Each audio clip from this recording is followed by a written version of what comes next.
2020년 한 카페에서 일하던 60대 여성 박모 씨가 사망했어요. 그런데 맞아 죽었습니다. 절구 있잖아요. 절구공이 이거 등으로 무참하게 맞아서 죽었습니다.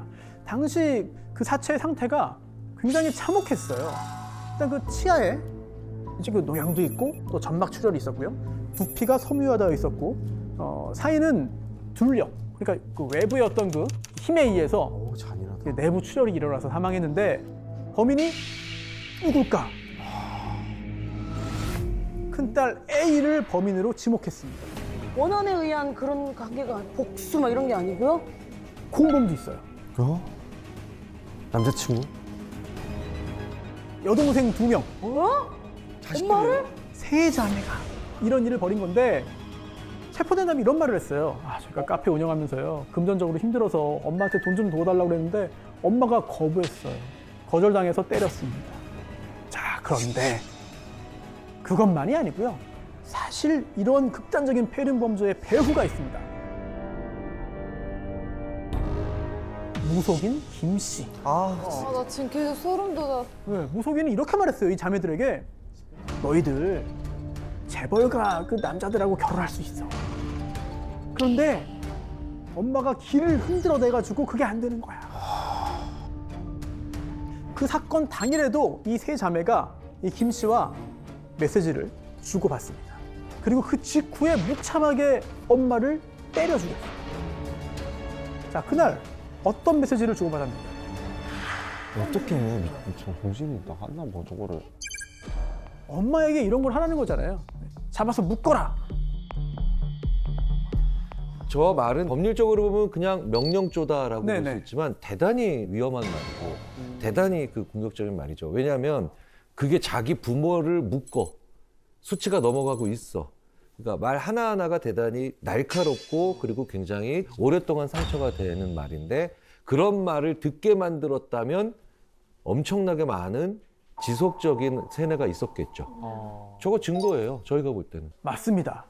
저건 자, 지시한 건데요, 정말? 그렇죠. 예, 지시가 인정됐습니다. 재판으로 넘어갔죠. 자, 세 자매 살인이 아니고요. 예? 아니, 이거는 뭐예요? 죽이려고 한 건 아니고 그냥 다치는 정도만 의도하고 이제 한 건데 결과적으로 사망했으니까 상해치사. 그런데 이제 그 존속이니까 가중처벌되죠. 존속 상해치사다.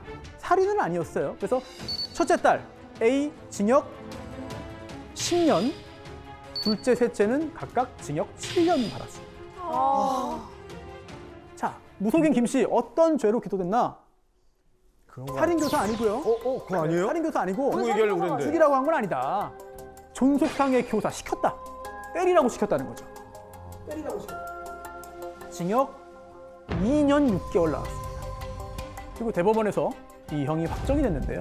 그러면 요즘은 가스라이팅이 인정이 되는 거네요. 지금 대단히 중요한 또 법적인 쟁점을 좀 건드리신 겁니다. 사실 너 누구를 죽여, 누구를 때려 이렇게 직접적인 범죄를 지시하면 시키면 교사죄로 처벌받습니다. 그런데 문제는 그렇지 않은 경우도 있다는 거예요. 지배만 하고 교묘하게 조종만 하는 거죠. 이럴 경우에는 우리 법상 현재 처벌 안 돼요. 처벌하기 위해서는 죄가 명확하게 있어야 됩니다. 그런데 우리 형법에 가스라이팅 죄 없어요. 심리 지배 죄 없습니다. 정신적인 통제 죄 없어요. 그거를 어떻게 증거로 남기는가도 참 그런 것 같아요. 그렇죠. 문자가 와 있고 이렇게 하면은 예, 맞습니다. 뭔가 상해 이런 예. 거 가해라라는 그런 거도 있는데 계속 말로만 하면서 정신적인 지배를 말로만 이렇게 오면서 그러면은 어떠한 증거도 없을 것 같아요. 맞아요. 항상 느낀 예. 건데 가스라이팅의 그 기준을 모르겠어요. 사실은. 지금 이 두 분이 정말 중요한 말씀하신 겁니다. 왜냐하면 가스라이팅 죄를 따로 규정하고 싶어도 하기 어려운 이유가 가스라이팅이 뭐죠? 기준이 없어. 기준이 어디까지 하면은 가스라이팅이고 어디까지 하면은 도와주는 거고 어디부터는 법이 허용 안 하는 거고 어디까지는 법이 허용하는 거죠? 이게 애매합니다. 자, 우리가 애매하면 그럼 다른 나라 사례를 좀 보고 참고할 수도 있어요. 영국, 놀랍게도 가스라이팅을 포함한 정신적인 통제 그 자체가 범죄가 될 수 있다. 최고 5년의 징역형을 부과할 수 있는 강압적인 통제라는 개념을 도입했다고 해요. 즉 폭력이 없더라도 심리적으로 자유를 구속하고 억압할 수 있다. 그게 죄다. 그 자체가 죄다라는 거예요. 자, 교수님께 한번 좀 질문을 드리고 싶습니다. 가스라이팅 자체를 범죄화해서 처벌하는 거 심리학적인 관점에서 볼 때는 어떻게 보시는지 좀 궁금합니다. 분명히 범죄죠. 심리학자들은 그렇게 생각하고 저도 그런 입장인데요. 대부분 그 말이나 그 행위 자체가 살해 지시가 아니다, 그렇게 극악하지 않다라고 생각들을 하시는데요. 저희는 이렇게 표현해요. 네. 안약은 전혀 유해하지 않은 것 같죠. 예. 안약은 눈에 넣으면. 예. 근데 안약을 계속 옆에서 밥 먹는데 조금씩 타주면 그거 독약이거든요.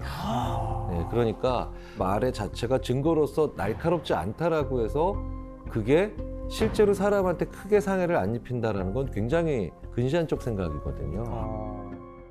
이 가스라이팅 우리가 점점 더 많이 사용하고 있는데 법적으로 어떻게 볼지 또는 심리학적으로 또 정신의학적으로 어떻게 볼지 좀 고민이 좀 많이 필요한 그런 영역인 것 같습니다. 자, 더 글로리 보셨습니까? 네. 네, 많이 보셨네요. 네. 학교 폭력 당한 피해자의 복수극이잖아요. 그런데 이제 복수는 영화 드라마의 단골 소재예요. 맞아요. 네, 현실에서는 못하니까 영화라도 보고 드라마라도 보고 대리만족해라 뭐 이런 의미가 있지 않나 싶기도 한데, 그런데 만약 현실에서 복수극이 벌어지면 어떻게 될 것인가? 결말이 과연 통쾌하기만 할까? 2000년 5월 과천의 한 공원에서 환경미화원이 뭘 발견해요. 아 제발 아니. 네, 토막나서 봉지에 담겨서 벌어진 사람의 발목. 어떡해. 발목만 발견한 겁니다. 경찰이 수색에 나왔습니다.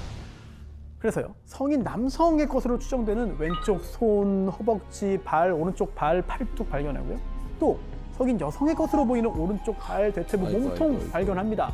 처참하게 토막난 시신 총 11곳에 나누어서 버려졌습니다.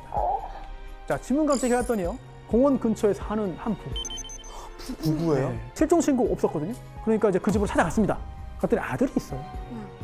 작은 아들이 집에 있습니다. 경찰이 부모님 시신이 발견됐다. 그런데 별로 놀라진 않습니다. 그러면서 3일 전에요, 성당 간다고 나가셨는데 연락이 안 되네요. 그 시신이 발견됐다는 왜 하면? 경찰이 수색을 했어요. 화장실, 거실에서 혈흔이 발견됩니다. 결정적으로 시신을 담았던 그 봉지에서 그 작은 아들의 지문이 나왔습니다. 지난 21일 부부를 엽기적으로 살해한 뒤 쓰레기장에 버린 반인륜적 범행을 저지른 사람은 바로 그 부부의 둘째 아들로 밝혀졌습니다. 아들의 손으로 무참히 살해된 부부의 시신 일부는 쓰레기 봉투에 쌓인 채 인적 없는 개천변과 쓰레기장 등에 버려져 있었습니다. 23살 이모군이 부모를 살해하고 시신을 처리한 과정은 가히 엽기적이었습니다. 이 둘째 아들, 명문 K대학교에 다니던 학생이어서 더 큰 화제와 논란이 있었죠. 이 둘째 아들, 이 씨라고 하겠습니다. 2살 위 형이 있어요. 동생이 잡혀갔으니까 형도 경찰서에 갔습니다. 근데 경찰에 이런 말을 했어요. 그리고 그 한마디가 우리 사회를 굉장히 들끓게 만들었습니다. 그러니까 지속적으로 뭐 당한 게 있었나? 그러니까 학대, 나도 지금 학대 생각 어렸을 때 전문가들이 되어가시는구나. 정확합니다. 정확합니다. 나는 동생을 이해한다. 그래, 그럴 것 같았어. 동생이. 공범 아니에요? 진짜 그렇게 공범은 아니었어요. 네, 공범 아니고요. 전혀 아니고요. 그거는 도대체 어떤 일이 있었기에 형은 부모를 살해한 동생을 이해한다고 말했습니다. 먼저 동생 이 씨의 성장 배경부터 보겠습니다. 자, 아버지는요, 회사 출신의 장교였고요. 어머니는 엘리트 집안에 태어나가지고 명문대를 나왔습니다. 맞선 봐서 결혼했어요. 근데 이 엄마, 이제 아내는 그 회사 나왔고 장교니까 엄청 높이 올라가겠지 기대했습니다만 예상과 달리 일찍 공직에서 물러나면서 사이가 좀 틀어지기 시작합니다. 그리고 남편에 대한 기대가 자연스럽게 아들들에게 갔죠. 그런데 큰아들은, 첫째는 좀 반항도 하고 저항도 하고 막 그랬어요. 그랬더니 온순하고 당하기만 한 둘째, 작은 아들에게 그게 또 다 몰린 겁니다. 유치원 다닐 때 뭐 문구점, 문방구 가면 모두 사고 싶고 보고 싶고 만지고 싶고 한데 이때도 눈치 보느라고 못하고, 네. 초등학교 때도 수없이 혼나고 두들겨 맞고, 심지어 중학교 때는 나는 우리 부모에게 쓰레기 취급받았다 라는 말을 합니다. 증거도 있어요. 이 범행 2달 전부터 일기에 내가 받은 학대 이거를 다 적기 시작합니다. 그 일기의 제목이 뭐냐? 이고요. 하도 많아서 학대 사실마다 번호를 매겨가지고 쭉 적었어요. 시계 보는 법 맞으면서 배웠다. 밤늦게 먹는다고 젓가락 던지고, 다리에 피멍 들도록 맞고, 아니 자기 아들한테 너 키 작아서 사회생활 못한다 뭐 이런 말을 하기도 하고. 저 아주 극히 일부고요. 어릴 때부터 가정폭력 당했잖아요. 그것도 부모에게 성격이 극도로 폐쇄적으로 변하고 내성적으로 변하고. 그런데도 공부는 잘했어요. 그래서 좋은 대학 갔는데 부모가 뭐라고 했냐? 서울대 못 간 실패한 자식, 멍청한 자식 필요 없다, 나가 죽어라. 외로. 그리고 사건 발생 열흘 전이에요. 열흘 전 형이 집을 넣어서 나갑니다. 나가는데 이 동생이 가서 집 나르는 거 도와주고 왔어요. 도와주고 왔더니 엄마가 물어봤습니다. 형이 다 잘했냐? 답을 했겠죠? 근데 엄마는 너 왜 이렇게 성의 없이 말하냐? 이러면서 또 막 화를 내요. 그랬더니 동생이 이제 발끈합니다. 생애 첫 반항을 해요. 생애 첫 반항. 왜 형한테만 관심을 가져요? 집까지 구해줬으면 됐지. 형이 집 얻었는데 그 보증금 필요하잖아요. 이거를 대출 받았는데요. 그 동생 이름으로 대출을 받아서 집을 구해줍니다. 얼마나 서운합니까? 그런데 도와주고 왔는데 또 이렇게 욕을 먹으니까 터져버려요. 그러면서 그동안 내가 받았던 서름, 억울함을 이제 직접 얘기해요. 생애 처음이에요. 처음. 그러면 이제 엄마가 어떻게 나왔을까? 나는 그런 적 없다. 왜 그때는 말 안 하고 갑자기 지금 말하냐? 이게 자식 도리냐? 정신병원에 하나 가라. 이렇게 몰아붙이고요. 그러고서는 아버지한테 또 혼난 거죠. 역시 마찬가지. 다 지난 거 왜 지금 얘기하냐? 이렇게도 모욕을 한 거예요. 얘는 혼자였네. 이 씨는요, 방에 틀어박힙니다. 남남처럼 얼굴도 안 봐요. 뭐 먹긴 해야 되잖아요. 엄마 아빠 잘 때 밤에 몰래 나와서 해결하고 또 들어갑니다. 그런데 그 기간 동안 엄마 아빠는 관심도 안 보이고 물어보지도 않았어요. 이렇게 6일째 되는 날, 이 씨가 한밤중에 양주를 마셔요. 집에 있던 양주를 마시고 나옵니다. 그리고 자고 있던 어머니를 망치로 살해했습니다. 그리고 4시간을 방 앞에서 서성이다가 결국은 아버지까지 살해합니다. 자, 경찰이 왜 죽였냐? 라고 물었더니 부모님이란 생각이 안 들었고 제 인생을 해코지하고 저를 못 살게 굴고 저를 그러면서요. 처음 사과를 내가 요구한 그날 사과를 듣고 싶어서. 네, 미안하다 한마디만 했어도 나는 다 잊었다. 결국 1심 사형, 2심 무기징역으로 내려가고요. 대법원에서 확정돼서 지금 무기수로 복역 중입니다. 근데 당시 기준으로 보면은요, 피해자의 수 1명 아니라 2명이에요. 피해자의 관계, 오, 부모를 죽였어? 끔찍한 범행 수법, 죽인 다음에 어떻게 했느냐? 등등등. 사형이 아닌 게 오히려 이례적입니다. 그동안 부모로부터 이제 받은 정신적인, 육체적인 그런 학대로 인한 피해 의식이 강했고 스스로의 존재 가치를 상실했다. 절망감이 있었다. 이걸 고려한 건데 사실 이런 상황에 이르기까지 우리 이웃이 몰랐다는 거. 우리 사회의 책임도 일부 있다는 메시지를 사법부가 전하고 싶었던 게 아닌가라는 생각도 너무 마음이 듭니다. 너무 마음이 좀 아프죠. 네. 자, 지금 이 사건은 이제 형법 배울 때 꼭 등장하는 법적으로 대단히 중요한 사건인데요. 1992년입니다. 1월 17일 자정 무렵인데요. 가정집에 강도 들었다는 신고가 접수돼요. 경찰이 현장에 도착했습니다. 방 안이 이제 막 어지럽혀 있었고요. 강도는 이미 도망갔어요. 그런데 집주인인 50대 남성 김 씨, 이부자리에 가지런히 누워 있었고요. 발목이 묶여 있었습니다. 그리고 흉기로 이미 여러 곳을 찔려가지고 사망한 상태. 어떻게 해? 강도 살인인 거죠. 네. 근데 피해자가 더 있어요. 방 안에 함께 있던 21살 딸. 손목이 테이프로 이제 결박돼 있었고요. 또 브레이저 끈이 끊겨져 있었지만 뭐 특별한 외상은 없었습니다. 흉기가 발견됐고요. 집안 여기로서 지문이 나왔습니다. 다 확인해봤더니 가족이 아닌 지문이 하나 나왔습니다. 범인일 가능성이 매우 높죠. 그리고 사건 이틀 후 경찰이 그 지문의 주인을 찾아서 잡아왔어요.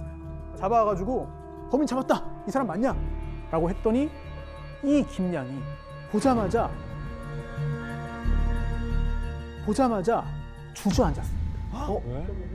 그러면서 제가 그랬습니다. 제가 범인입니다. 아, 자기가 그냥 그랬다고요? 자, 이 사건 도대체 어떤 사연이 있느냐? 이 김양은요, 대학 입학 전까지 학교 가는 시간만 빼고는 집에만 있었습니다. 그러다가 대학교 가고 기숙사에 살았는데 이때 학교에서 알게 된 남자친구가 생겼습니다.